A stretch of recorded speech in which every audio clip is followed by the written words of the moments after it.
Coming up on Pizza Roundtable, are you buying a pizza oven this Christmas? Because there are a number of companies that are heavily targeting you this holiday season. We'll chat about Tommy Cutlets appearing at Caniglio's, a new grown-up Chuck E. Cheese, and we'll debate how much should pizza really cost.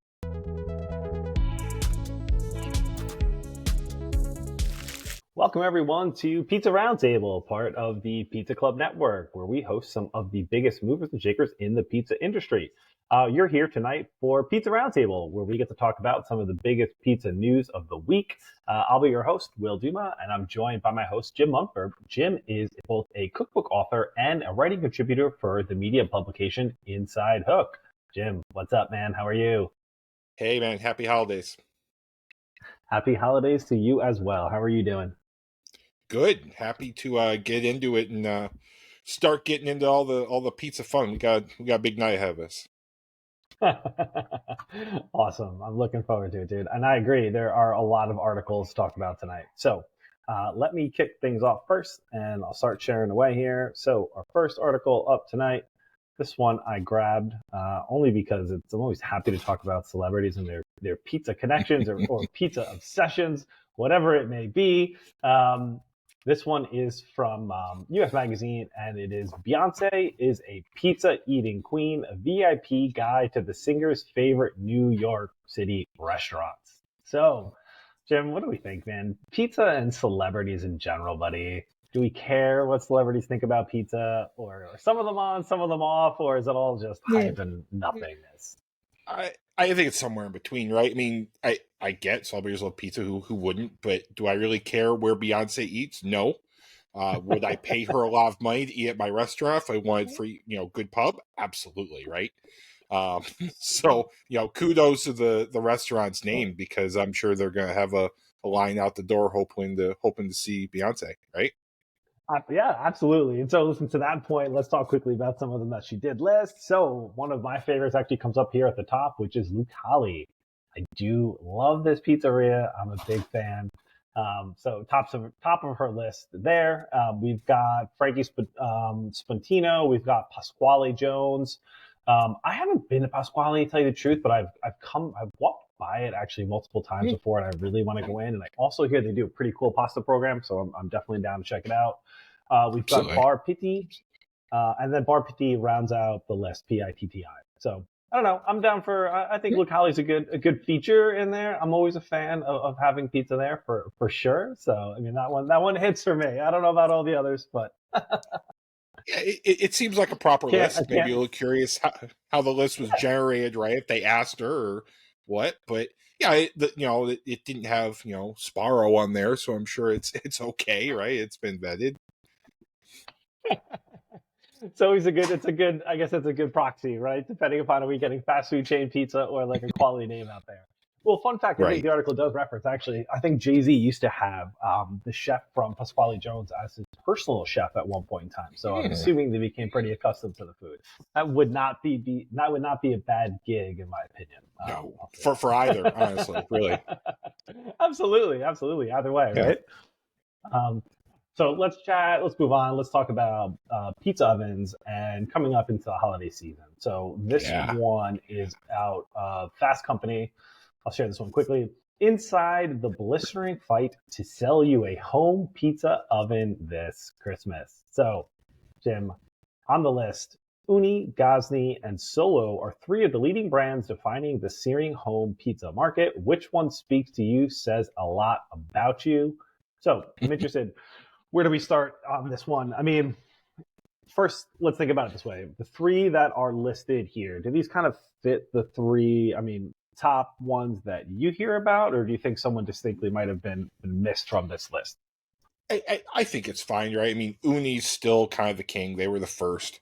Ghazni and Solo, good. I know, Ninja's come out with one. Everyone's kind of trying to come out with one, but I think the list is certainly fair. You could probably name 6 as well as you could name 3, which is good, right? Competition means higher quality and lower prices for us. So. Yeah, I'm with you there on that one. It's true, and I think they do highlight here, which I'll pull up here quickly first. The Innovator launched in 2012 as a Kickstarter by married couple Dorina Garland and Christina Tapaniaho. Uni is widely credited with launching the outdoor pizza oven market in the accessible sub $500 pizza range, and so I will say I still hear so much all the time from Uni, and I don't know if that's just maybe who we get involved with, like within the club, and everyone's maybe kind of have used Unis for a while and have come to it. But I do see a ton as well of Rock Flocks users as well. I'm really obsessed with trying to get one of these vaults. I'm not gonna lie, Same. but solo, I don't know. That's just the one for me. I think that I'm not as familiar with and know they're offering. I do know them from like a home, like from a literally outdoor fire pit strategy for sure. Yeah. So a couple comments. So yeah, I've been an Uni guy back when it was spelled UUNI, right? I mean, I'm an OG. I think I have 3. Big fans. Solo, I like. I was able to the C1 fired up a couple weeks ago. Great quality product, just like their stoves, very sturdy, very, very hot. So again, coming at less from a culinary angle and more of a campfire angle, but it's quality, and it's definitely, hopefully Santa brings me one under the tree if the Volt doesn't happen, because I really liked it. I was definitely impressed. So when you first saw this come out, I'm interested if you thought the same way as me. I remember maybe it was a year and a half ago or something like that. I remember like the news broke and I was like, wow, someone finally just like extended the Solo stove and put a live like kind of fire pit on top or pizza pit up on top, right? And that wasn't the case. It was a complete standalone offering, which I just thought was unique out of the gate. I was just like, something about that seemed like such to me at the time, and I'm obviously wrong, right? Like a no-brainer. Like, hey man, like extend the stack, put the oven on top, like you know what I mean, and call it that way. But it seems like they're going to be quite successful in operating just as they intended to instead of that offering. Absolutely, yeah. I'm sure there's a reason, right? Some fire hazard or some chimney. If I don't know, but yeah, what I thought a couple weeks ago and what it was definitely 180. Again, I expected a Solo stove add-on, which, hey, if you're listening, Solo, here's your opportunity. Make the add-on something bolt-on for all of us, and there's 2024's next big thing, right? I agree. It's pretty cool. I mean, any comments to the part here around like social media aspects of it? Because I know when we think about it, and I'll note here the kind of the article highlights a little bit about like for Gosney personality, founded in 2010. Gosney began in the UK as a commercial pizza oven maker before launching its first portable outdoor oven, the Rockbox, in 2016.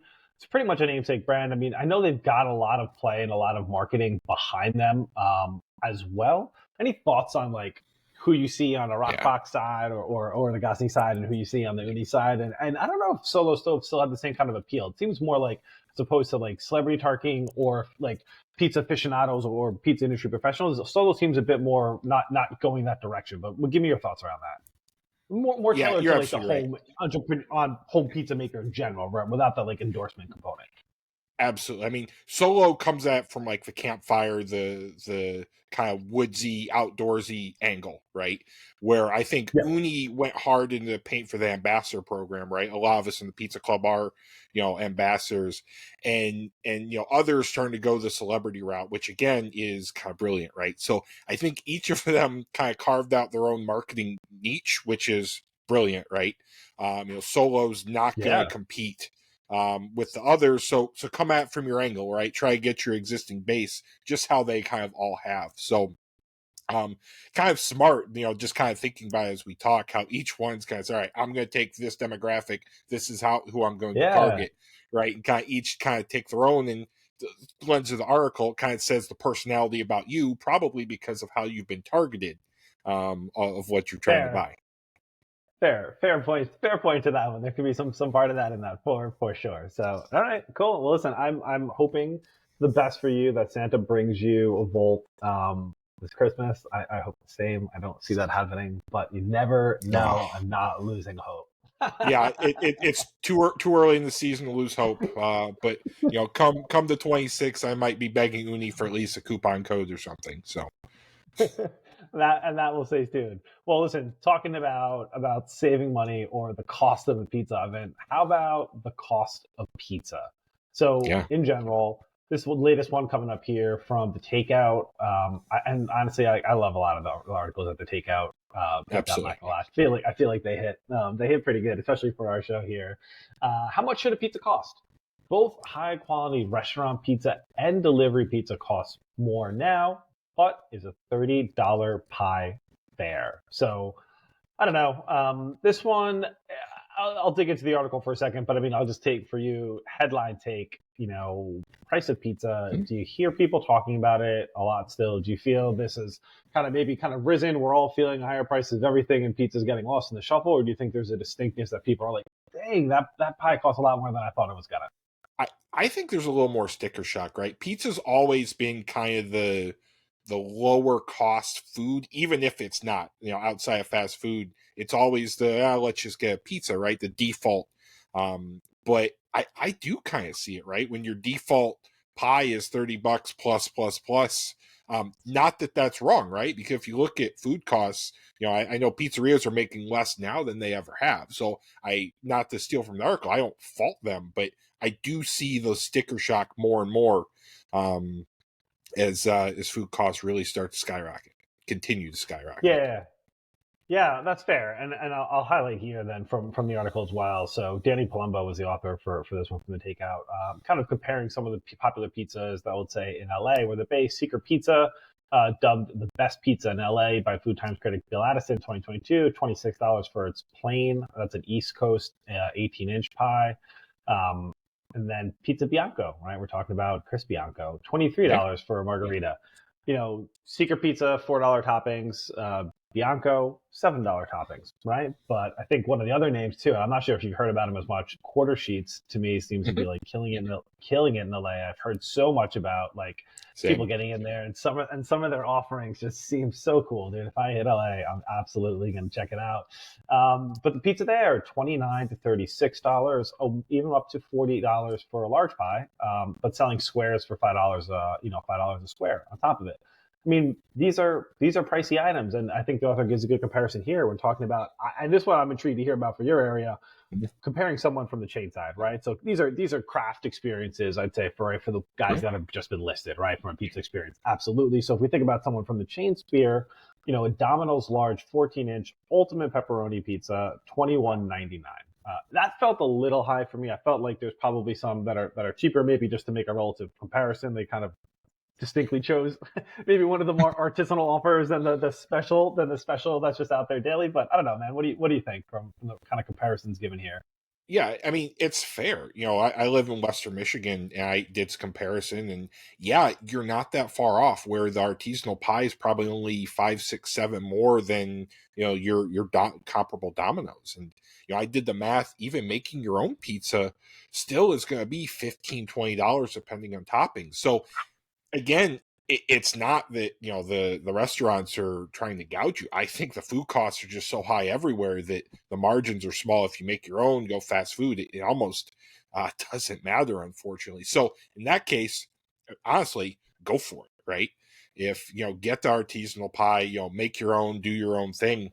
I hate to say shy away from the fast food pizzas, but you kind of do the math, and I think the quality is really worth the little bit extra. Yeah, I'm with you on that one, and I think it's one of the parts here that they highlight as well. So I'll quote from a customers appreciate good pizza more than ever, and so I know this is one of the distinct nuances that come up here when we talk to some pizza makers, right? Especially people that are in, let's say, out of your major metropolitan areas for the most part, that are trying to bring that like unique artisanal experience outwards, right? And get people to kind of think a little bit differently about pizza. I think it's a challenge of pizza in general, right? It's like, Yeah. hey, this is a craft product and it's going to cost more. So I wonder how this dynamic looks different when you're in, inner city, right? Somewhere really, really, heavily urbanized versus when you're out kind of more in the boonies. If you're going to get that same feel for the pizza that's there. Yeah, I mean, I did this comparison. Some of the fast casual restaurants, your Applebee's, your Red Robin. You start doing the math, and pizza is still the lower cost option, even the artisanal. right? So even at the $35, if you really do it out. So I think, the tide has risen everywhere. And, like I said, I get why pizza is more popular than ever. Because if you're going to invest, let's go get something artisanal and, kind of out there. Why not, right? If you're going to spend the money. I'm with you, man. I support you wholeheartedly in that one. Might as well get the good stuff if you're going to get something, right? So why not? All right. Well, listen. Let's shift to some fun times for a minute. So I think this one not often a publication that we're quoting here. I'm not going to lie. This one is out of Car and Driver for this one. So history's wildest pizza delivery vehicle is up for auction on Bring a Trailer. The Triton A2 was envisioned as a bold and visionary way to whisk hot, bubbling Domino's pies to hungry customers. So first off, let me start off, man. Sweet looking ride. I would totally be down to have one of these or just rent it for the day. I mean, like, dude, this thing looks sleek. It looks like a rocket. I mean, that's going to get you your pizza in about 3 minutes. It might cut through some neighborhoods while doing it, but that thing it looks like they, took some sort of NASA, lander and just said, let's deliver pizzas with it. It looks sweet. Dude, I mean, it really does look good. So I'll note just for reference, guys, the Triton, a 3-wheeled contraption, was cutting edge pizza delivery technology in the 1980s. Only 10 of these were ever made, each with a slippery drag coefficient and an aerospace engineering origin story. This non-running example will need a powertrain if it is to achieve a pizza delivering dream. However, so I will quote though from this article, dude. I didn't know this at all. So when they started making these things, and Jim, I think you'll appreciate this. They had like a farm tractor engine, and this thing took 63.2 seconds to get up to 60 miles per hour. Okay, but there was there's a coefficient drag ratio of 0.135 and a thrifty 75 miles per gallon at 50 miles per hour. So I thought that was interesting. Listen, they updated it to a 30 horsepower 440 cc rotary engine, and suddenly it became a zippy item. These things used to sell for $15,000 back in the day. I can only imagine what these things are going to go for now at auction, because this, like we said, is a badass looking pizza delivery vehicle. And kudos for Domino's. We talk about them every week, but doing something different since the 80s.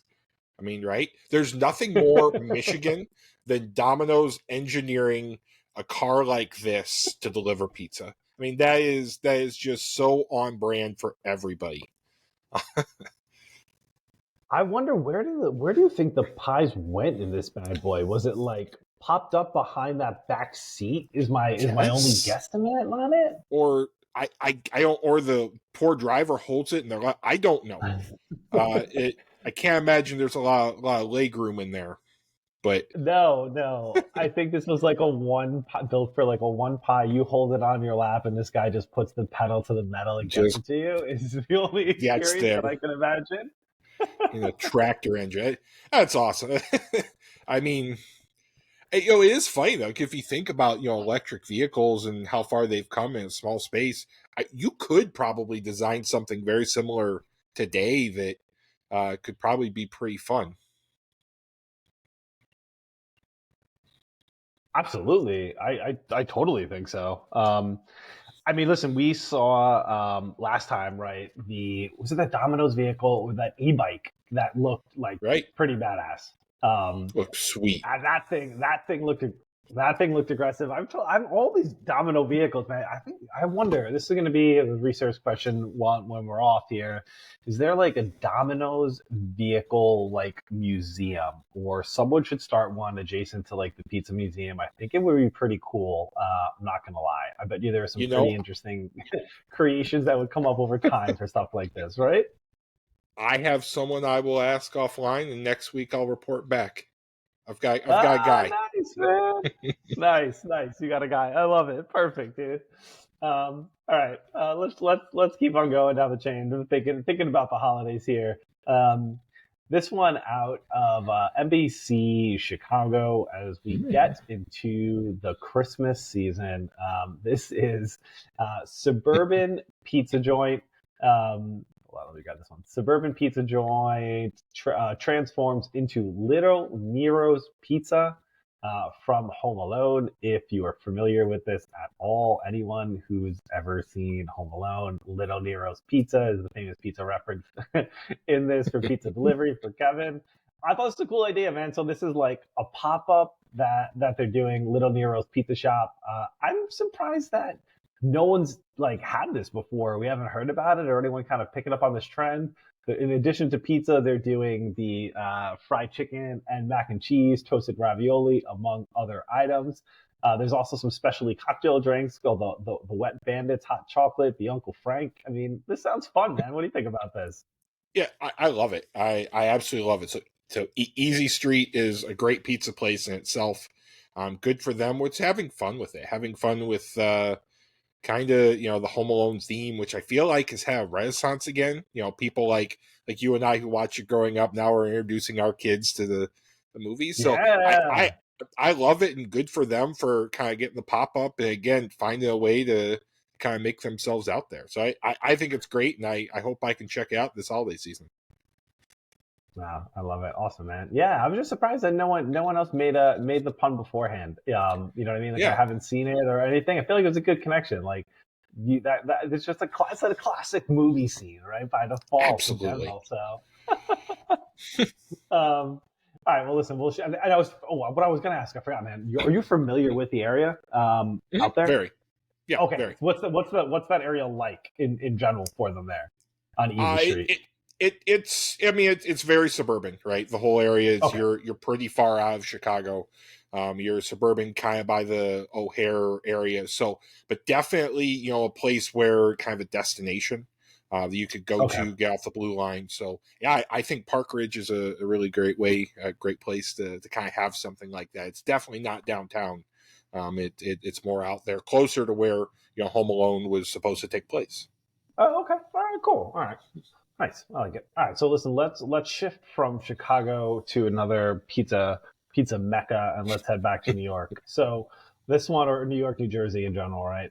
So this one, another publication again. I'm not always quoting ESPN.com. Bring this one up. Pizzeria cancels Tommy DeVito event over QB's appearance fee. So if you guys are familiar at all, Tommy DeVito, quarterback, or Tommy Cutlets, the quarterback of the New York Giants right now, due to a couple injuries along the way, was going to appear at a really famous pizzeria that we've all heard of recently, is Coniglio's. So apparently, looks like there was an event charge for Tommy to appear that his agent was set up to be $10,000 to appear on a Tuesday, sign upwards of 250 autographs, and spend 2 hours there. Apparently, after what's quoted before, after a good performance against the Packers, the fee magically went up to $20,000. And then, all of a sudden, the event was canceled. I'll leave it there, and we'll finish the story in a second. But Jim, what do we think about this? Celebrity appearances, Tommy Cutlets coming. Do we need him at Coniglio's? What do you think about this story, man? I had no issue with Tommy DeVito until he beat my Packers, embarrassed them on national television. So it's fun. The whole thing is fun and good for him being a neighborhood boy. And I understand kind of what it means out there, right? Doubling the fees seems a little aggressive, but I guess, right, it's your 15 minutes and 14 are up. You take advantage, and I guess it's just business. If it was Beyonce, she probably charge more than he did. So I guess it's all relative, but I don't know. That's a fair point. 20 grand seems like a lot for 2 hours, but I guess it's him to offer it and up to the pizzeria to accept it, right?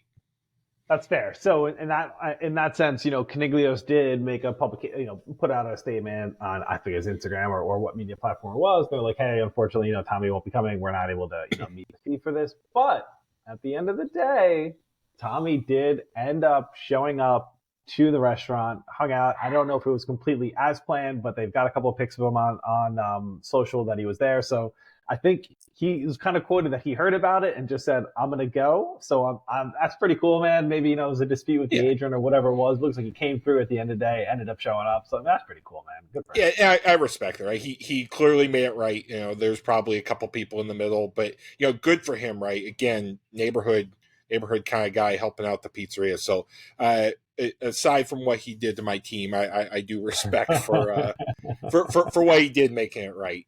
And how fun, right? How fun to have. I've seen him on various TikToks, and kind of he has steered into the whole Tommy Cutlets thing. And again, you have 15 minutes. Take advantage of each one. Dude, I'm not gonna lie, but like the Tommy Cutlass thing, it gets me every time, dude. Am I It's right pretty here? good. When I see this, and I'm just like, oh my god, dude, keep winning, man. Keep going.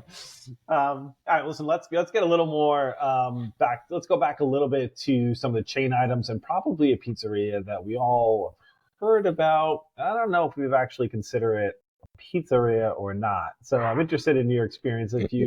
What do you think of this place? This one from Restaurant Business.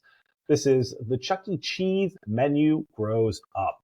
Parents who bring their kids to the entertainment concepts have to eat too. And now there's more pizza, wings, meatballs, and desserts geared to grown-up taste. So, Jim, I'll start there, buddy. Yeah. Chuck E. Cheese is there. Was this a staple for you? Was this always like the thing you went to, or is this the one like you always heard about but never actually went to? And did you ever have the pizza there or even try it? Yeah, so I mean, two distinct memories, right? I remember I had like an 8th birthday party at Chuck E. Cheese. It was great, right? The animatronics, but I have a 6-year-old daughter, and she had a birthday party I took her to at Chuck E. Cheese a couple weeks ago, and it was kind of exactly like I remember updated. I tried the pizza, right, and Okay. it wasn't as bad as I expected, right? Pasquale makes a perfectly passable pie for kids.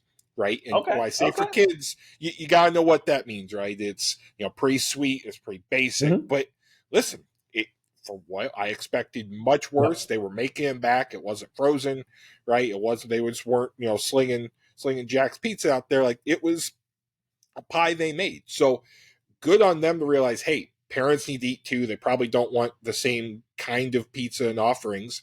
And hey, if the parents are eating, they're going to stay longer. There's a stay time thing. So I think it's definitely long overdue, because they do have a full pizza kitchen, right? This isn't a heat and serve kind of place. So smart by them. They're probably kicking themselves. They didn't do it when they were Pasquale's during the pandemic, right? A couple of years ago.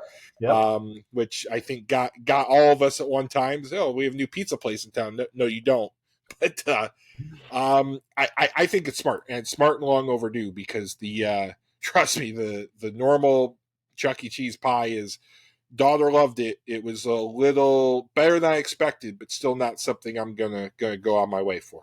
That's fair. I'll highlight some of the recent additions to it that they're talking about on the adult side are the spicy Hawaiian topped with sweet chili sauce, shredded moss, and cheddar, ham, pineapple, and jalapenos. The signature meatball pie actually comes with a fresh spinach. I quote, a vegetable many 5-year-olds wouldn't dare to touch. Good reference here. For the meatballs, there's spicy Korean barbecue, buffalo BBQ, and sweet chili. So it looks like we're definitely getting a lot more unique, maybe non-kid friendly flavors in that respect, especially then when you talk about some of the wings they have, we're going lemon, pepper, and chili lime. So a lot of flavors that are do definitely pop in here that are not as kid friendly. So cool. I'm interested to see where it goes. Yeah. But interesting you reference Pasquale's as we talk about that, because I think in kind of tangential to that, which I think a lot of us probably didn't know before, is that the Restaurant Business quotes here early this year, the company behind it, CEC, rebranded sister concept Peter Piper Pizza to Peter Piper Pizzeria to move it out of the regional markets and differentiate it from Chuck E. Cheese as well. So another interesting, I didn't know that they were part of that. That was part of them either. That one. I didn't either. I remember coming up and launching there for sure. Guys, I remember, new pizza place, we'll try it, right? And it's like, this is familiar, but this isn't. And then, we started figuring out what all the ghost kitchens were doing and all that. So I think it's a really good move. And, if it increases stay time, kids play more, more arcades, more tickets, more fun. I really think this is a smart move by them. Yeah. All right. The last interesting fact, because you mentioned that you headed to a birthday there. So there's 600 Chuck E. Cheese locations in general, and they quote themselves as doing over 500,000 birthday parties a year. That is a lot of birthday parties. We were there. I think there were like 12 going on at once. I mean, that is what they do. It was overwhelming. I still have a headache. There's not enough Advil in the world to get through one of those, but again, all the kids were smiling. I guess that's all that matters, right? Maybe if I had some honey barbecue meatballs and some, chili lime wings, it would have been a little more palatable. And, maybe a couple beers on draft would also help, but that's probably away from their brand. That's fair. Fair point. Well, listen, as we think about this now, Jim, let's say you brought home your Chuck E. Cheese pizza, right? Because you're like, hey man, like I really love this Chuck E. Cheese pizza. Let's see what Delish says about that. Can you eat pizza that's been left out overnight? So Jim, you left that precious Chuck E. Cheese pizza in the car. Dang, I forgot it. Finally find it the next morning. What do we think, Jim? Is that pizza still edible or not? So I've done it. We've all done it. But, knowing what I know now, spending time in the chemical engineering business, I know what happens to that pizza when it's laid out. I say we've done it. But, this article's going to say you really need to get that in the fridge. That is absolutely right. So, quoted from the article, sorry to break the news, but pizza should absolutely not be stored at room temperature overnight. In fact, it shouldn't even spend more than a few hours on the counter. The temperature range of 40 to 140 degrees is widely known as the temperature danger zone, aka the climate where bacteria can thrive. So, everyone, do not leave your pizza out all overnight, according to Delish. I know we've been there, but all done. we gotta put it in the fridge. You can eat it cold, right? Are you down for cold pizza, Jim, or no? All day. Best breakfast in the world. All right. and I'm with you on that one. I will say, kind of in defense, there are a lot of factors. The pizza is not as bad as other things, so it's not the worst thing you could leave out overnight. But it's really, really not good. And it's the bread, the dough actually is almost as bad as anything. You wouldn't think, but it is. Nope, absolutely. I'm with you on that one. That's for sure. All right. Well, listen, I think we got two more quick ones to talk about that I think are interesting. So this is something that we've brought up a couple times, just particularly when you and I have been talking as well. So this one was quoted out of PMQ this week. Let me grab that one. And this title, the article is "Why Gas Station Pizza is Your Next Big Competitor." So I know we've been talking about Wawa, we've talked about Casey's, and I think we've quoted before Casey's saying it's like the number 5 pizza company in the U.S. just based upon the locations, how much pizza they're doing. So I don't know. What are you seeing any like trends by you? Is like, are we stopping more for gas station pizza? I mean, the quality's going up, and we've been talking about it all the time. We've been talking about the hype around Wawa and people commenting on it, and we got everyone talking about it. So I don't know. Wayne, give me your thoughts. I am seeing. There must be margins, right? They're not making them there. Some Casey's do assemble, I'll say, but most of it, I'm assuming, comes in frozen. There has to be great margins to it. It is, better, especially with all the pizza ovens we were talking about. It's probably something they can fire and get out a lot quicker and a lot safer than, the hot dog rollers and the greasy taquitos. And it's probably a little more approachable. So I understand why it's so popular. I also understand, right? Grab a slice, $2. It's probably a little more approachable as well. So I'm sure, like I say, I'm sure the margins are there. I'm sure they can fire them and kind of do it at a second. So there's probably minimal waste. So I really get why a lot of gas stations are pushing it ahead of other convenience items. Yeah, and I kind of quoted here from the article, Casey sells 30 million pizzas a year, including specialty items like breakfast pizzas. When we think about the convenience, like I said, I know I mentioned Wawa so many times, obviously, but Casey's up there as well. And then Hunt's Brother Pizza is another one that I've seen coming out. And also we do forget about, too, 7-Eleven. 7-Eleven is a pizza offering. It is distinctly different, right? When you think about it that way, it's kind of more of the under the lights kind of slice idea, right? Versus maybe then a whole pie. But unknown, I think, to a lot of people, 7-Eleven does offer third-party delivery, so you can do like full pies from there. So I don't know, it's not something I've tried before from a whole pie delivery from 7-Eleven, but maybe next time it comes off on my DoorDash or something, then I'll give it a whirl just to compare. I read something where if you consider each Hunt Brothers franchise a pizzeria, they have the most locations in the U.S. Than any other pizzeria. Because they're Wow. in a lot of places, especially here in the Midwest, rural out. There's going to be a Hunt's Brothers in every gas station. Hunt's Brothers or a Casey's. So when you think about there isn't really pizza, you might have one local place. That is the fast food pizza. That's their Domino's, that's their Pizza Hut. It starts to make a little bit of sense, right? Why these places pop up. Again, they're cheap, they're easy. Probably only have a couple unis in back and a freezer, and that's all you need. So I get it, and I Yeah. understand why they're popular. And Casey's breakfast pizza is excellent, by the way. If you've never experienced, it is so bad it's good. I can't even put into words how wonderful that pizza is. Oh, nice. All right, dude. That's going to be a stop for me. Definitely next time I'm driving down the East Coast for sure. And that's what I was going to reference for Hunt's Brothers. I've seen a lot of them kind of distinctively off of like Eastern, seaboard, kind of stops along the 95 or whatever it might be along the way. So cool. Yeah. All right. Listen, last one real quick that I think of interest, and I got two or three ones that I haven't told you about that I think you're going to enjoy. We're talking about some nostalgia, but this one off of Eater. This is 2023, the year of Houston's pizza renaissance. So I'm interested in if you have any connection to Houston or know anything about the scene. We've definitely talked about a few of these articles coming up, which was one of the few here was No Family Pizza Tavern, which we talked about. I know Pastore, Elro also came up, but then Gold Tooth Tony's just the distinctive name. I remember seeing the ads for it and talking about it on the show as well and see what that offering was going to be there. Just like so catchy and clicky. And I was like, damn, Gold Tooth Tony's. I will never forget that. I'm intrigued to see it made the list as well. But I don't know. Any thoughts for Houston? Any connection to it or pizza scene down there? Yeah, I've spent a little bit of time in Houston. Not a pizza city like a lot of the ones we talk about, but I do distinctly remember a couple places having unique kind of grilled pizzas. And they're not grilled like a California pizza, but they do, because having a pizza oven on 24/7 and that heat is just unbearable. So a lot of them will literally just fire up, charcoal grills and grill out pizza. And had kind of a oily, in a good way, kind of texture to it. So very unique. Not something I think I'd go out of the way for or put in a cookbook, but they did kind of have their own Texas flair to it. So it's interesting to see that, Houston's kind of coming back because, big city, a lot of opportunity.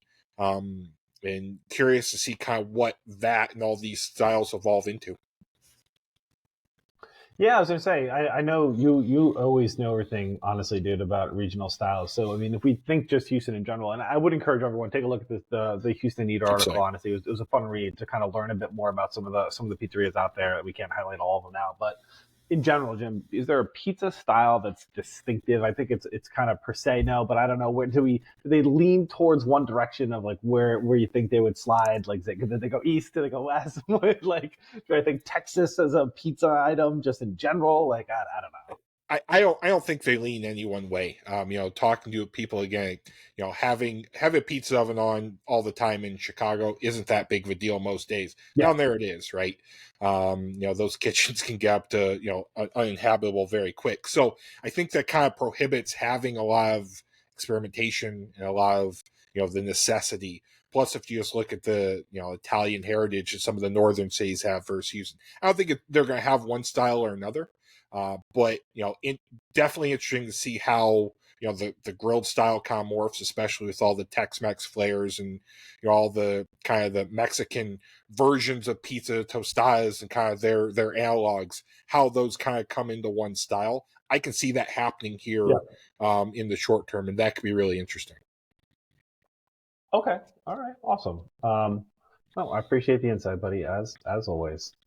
All right. So listen, Jim, we haven't done a lot of these before, but we're going to do it now. So get ready, man. So it's 2023. I'm happy to talk about a few of the articles that we were talking about last year in 2022 at this time, and even as far back since we've been on doing this now in 2021 at this time when we've been on. Look at us.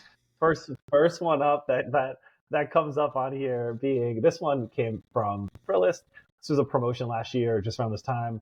So this one was, if another pizza disappointed, Little Caesars will give you a $6 Detroit-style pizza. So essentially, all you had to go in was let them know that, like, hey, I tried a pizza from here, bring a receipt, and they will give you a $6 pie promoting their Detroit style pizza. Seemed like a pretty interesting kind of play at the time. Absolutely, right? Love it. Yeah, I think that was a fun one for sure. Absolutely. I don't remember that. I think there was like it lasted for a week and then gone. Right? It was long enough to say they did. It wasn't long. It was fast. It was fast. Right. Absolutely, dude. At the same time in December last year, this one from people.com, we were talking about how Courtney Cox jokes how she eats her New York style pizza. This one caught a lot of attention. She was playing around with this one. Apparently she quoted herself. I know she's not from New York, but quoted herself then being as like, I am a New Yorker, at least that she spends a lot of time there now. And she was like rolling up her pizzas and eating them sideways. It became a big thing. This article caught a lot of attention, especially on Instagram as well. People commenting that like you would never eat anything like that, but then all of a sudden she came back with a rebuttal, like, guys, I was just kidding. I don't know. This one seemed like a pretty fun one, and we were talking about Courtney for a long time. Eating your pizza this way. Beyonce wouldn't eat pizza that way. That's all I know. That's all I can tell you. I'm with you. I'm with you on that one. All right, last one for 2022 right now. I think this one's actually a really cool article, and I'm intrigued to see how anyone thinks about this one. Now, this one was out of Grub Street at the time. This was the best pizza in the world can be found in 1 square mile of Williamsburg. So I thought this was a really interesting article, and it highlighted a ton of pizzerias that you could essentially go on your own like kind of tour out there. And some of these names definitely have stuck through for me, particularly like Finney at the top of, definitely at the top of my pizza list, Lindustry like as well.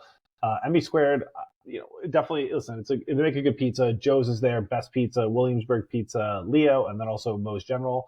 These are great stops. This seems like it'd be such a fun little pizza tour to do. And like Grub Street put this out. I thought this was great to like highlight all these restaurants in this area. And so cool to be able to showcase them off in this mile as well. Like, that's awesome, man. It's so awesome. So I haven't seen this article, but I've done this, right? Doing research, for my book. I learned what grandma's style was. I learned all the, different variants of what a New York slice could be. I did this, and it's kind of funny to see someone else point out just how blessed people in that area are that they can literally get almost every style out there, within a reasonable walking distance. It's amazing. Simple, honestly, dude, it's crazy. All right, so now listen, let's hop in the teleport machine. Let's head back to 2021. This one caught a lot of attention as well because we were talking about this time, if you can recall, 2021 December, about pizza box shortages were a big thing. Big deal. Where restaurants couldn't get, even just basics like plates, silverware, napkins, knives, all the essentials, but pizza box particularly, people either like had them and were hoarding them or didn't. And I'll say a lot of people in the club reference this one particularly as an interesting, maybe waste of a pizza box, only for the sheer lack of like what you needed to do. You needed a pizza box to support this product, but is it a cool product in the same way? So this one I'm quoting here from Hyperbeast. Pizza Hut is celebrating the stuffed crust 25th anniversary with nothing but stuffed crust. So as a reminder, guys, this was an offering that they did in kind of celebrating the 25th anniversary of launching the stuffed crust pizza, but they were just selling the crust that was stuffed. So a big pizza ring that was just the crust, literally no pizza in the middle. And there was a deal too. You had to spend, according to amount, what was it? From now until January 7th, the first 50 customers to spend $10 on carryout contactless curbside can receive a golden halo of brown crust baked with cheese stuffing. No pizza, just the crust. Jim, I don't know if this one caught you, but what do you think about this, man? I think interesting promotion. I think it just caught at like such a poor time for them with the shortage of everything and just kind of seemed very wasteful. And so I'm sure his promotion was months in the making. I think just a little unlucky. Let's say I try it. The stuffed crust, I'm sure it's absolutely delicious, but I think this one caught heat just kind of out of luck, I think. I do remember the discourse, certainly. I thought it was kind of a cool idea. Like, I definitely would have tried it. I remember I was like, hey, how can I try this? And like, I just didn't have one around me at the time, and I was like, I'll give it a whirl. It sounded interesting. I would. Kind of like I said, but though it's just an interesting design with no pizza, but it takes up that whole box for that thing. It's just like whole box. Man, it just at that time that was tough. Yeah. All right. Well, listen, I think that kind of wraps up our articles. Let's talk for a minute, man, just because we're approaching the holidays and we think about pizza. I love to hear about pizza, like people incorporating pizza into any of their traditions coming up as we approach all the holidays. So, Jim, tell me, man, any pizza specific holidays for you, whether that's Christmas, Christmas Eve, New Year's Day, anything of the sort? Where are you having pizza? I mean, there is. So, my wife's family always did pizza on Christmas Eve. Obviously I'm a big pizza guy. So we're having everyone over, pizza party Christmas Eve. Gonna make a mess of Sicilians, get them par baked, get them rocked out. That's been a Christmas Eve tradition for, coming on a decade now. And it's so wonderful. Something that's kind of easy to make, low pressure. And it's just fun. It's a fun thing. Her family's background, certainly my background. Looking forward to being able to crank out that many pizzas at once. It's been a long time since I've been able to make that volume of pizza.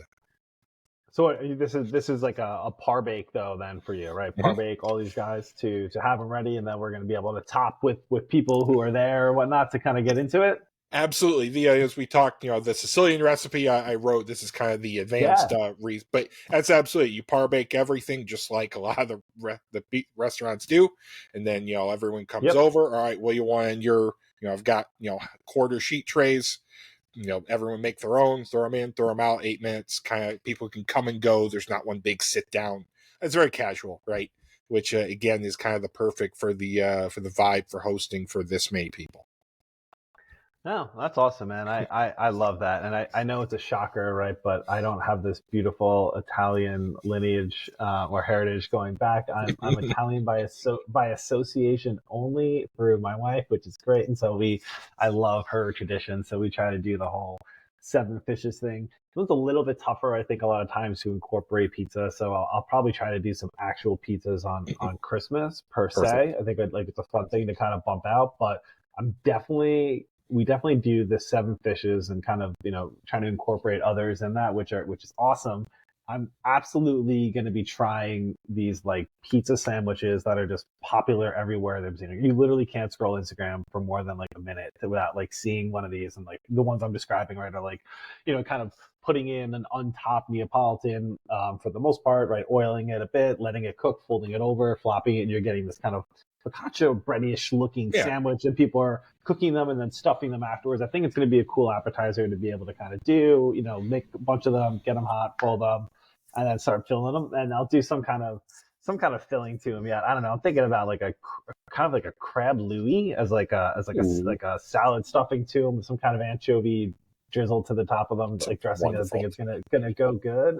So I don't know. We'll see. Somewhere in that realm, what's popping up for me, I'll send you whatever I make. But that's what's coming up to me. I hope you do. You're gonna do those on Christmas. That's gonna be your Christmas pizza adventure. I might do them for Christmas Eve. I might do the pizza sandwiches for Christmas Eve, and then Christmas maybe I'll just do a couple pies in general. I think we'll just probably saying, get people over. The par bake of the Sicilian is the move. I'm going to be trying. So I'm going to be trying your pizza this week, man. So I'm going to see. Maybe it'll make the cut. Maybe it'll make the cut. Maybe it'll make a cut, or maybe I won't be invited back to the show again, one way or another. Oh, dude. All right, man. Listen, awesome. Well, listen, I really enjoyed chatting today. A lot of good articles. I'm always happy to hear about some pizza traditions as well. So on that note, Jim, listen, where can everyone find you across social media, buddy?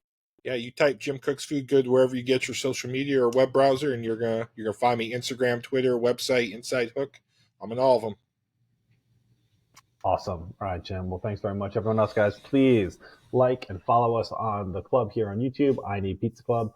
Check out all of our podcasts here, video podcasts as well from myself, as well as some of the other team members, as well as a bunch of content out on the page. So please like, subscribe, save it, check us out, comment. We're always interested in hearing your thoughts. On that note, Jim, listen, have a great end of 2023, man, and talk to you in the new year, buddy. Yeah, happy holidays. Talk soon, bud. Thanks, man. See ya.